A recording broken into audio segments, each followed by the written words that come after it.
Infinite Baths. When I was at the Sleep Token listening party, I knew this was the last song on the record. I was debating whether or not I should leave the room so that way I get a fresh reaction for at least one of the songs.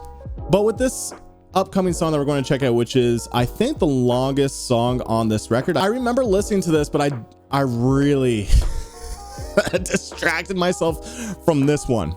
So, you know, part of me is like, you should enjoy the moment. But I think with this one single, I just realized, you know what, I'm going to do my best to make sure that when we do this live, which was the plan, I'm going to make sure this feels like a fresh reaction. So this is the one I remember the least.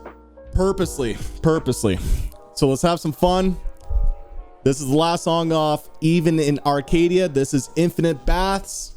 That's enough chit chat.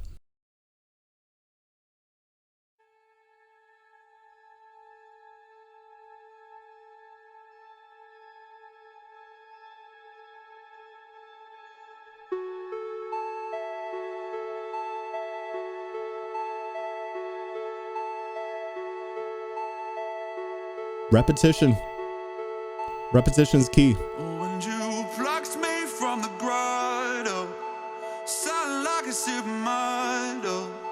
When I would wake in staccato, no lightning in a bottle. Just one eye on the target and 2 bricks on the throttle. I know now. The day does not belong to God. It's the same melody in a different octave. As a ghost in my nightmares of the ocean, the precipice I'm approaching. Well, you will empty the darkness, you will keep me in motion. I know now. The reverb. Chills.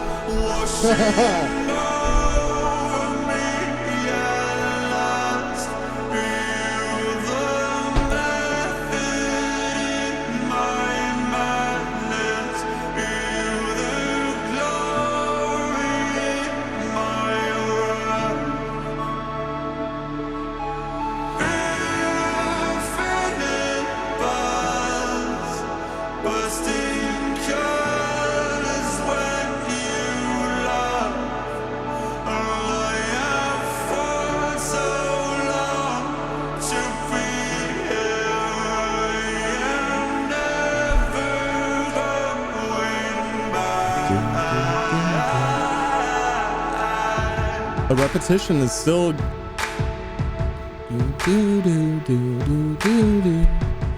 for like 2 minutes and still the same melodies in the background.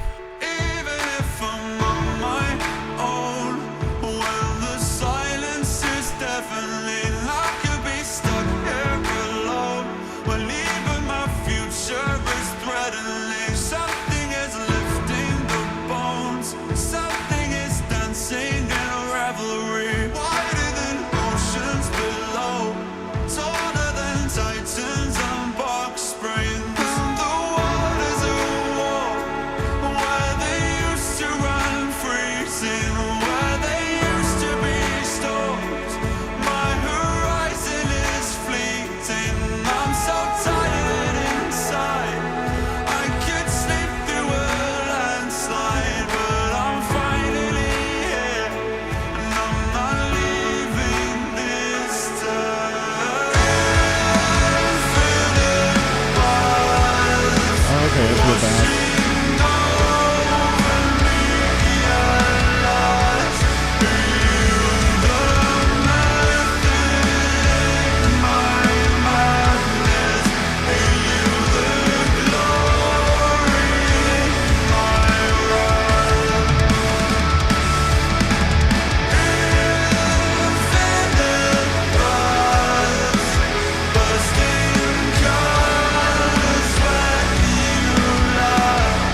Oh, you actually hear the bath.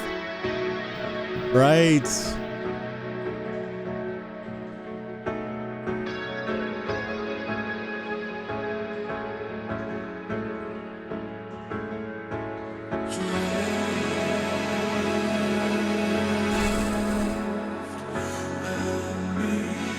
Oh my God, chills again.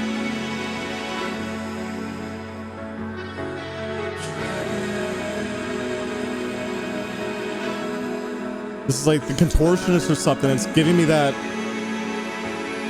somber, euphoric feeling.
This is building.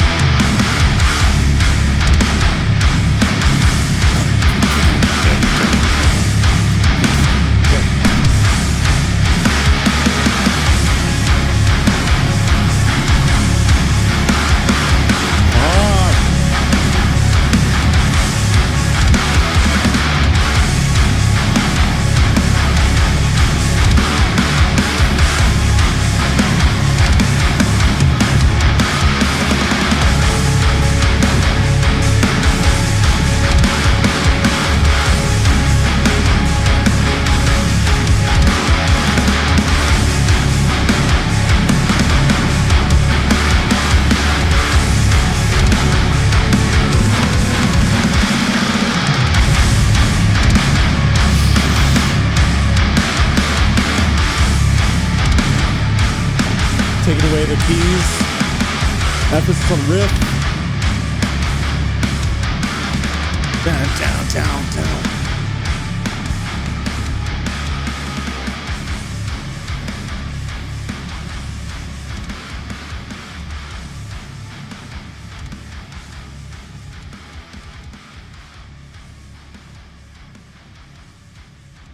And we're fading out.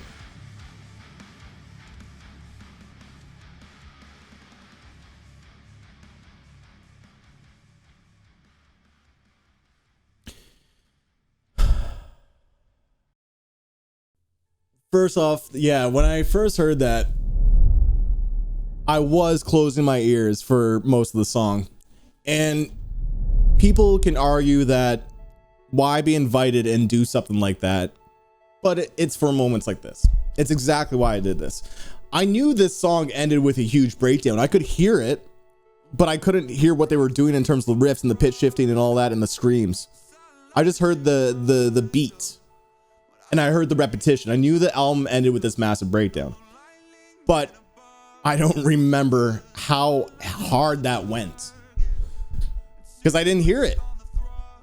That ending is so sick. It's literally one of the hugest moments from Sleep Token ever. Now, I know Sleep Token doesn't want to just be a metal band, but the problem is they do metal so well. When you have a drummer like Tu who is incredible with the fills, and then you also have Vessel with this incredible voice, but then he knows how to riff and knows how to pitch shift that guitar so it just sounds so beefy. The metal sounds fucking amazing. And that ending is the reason why this song is just such a massive standout.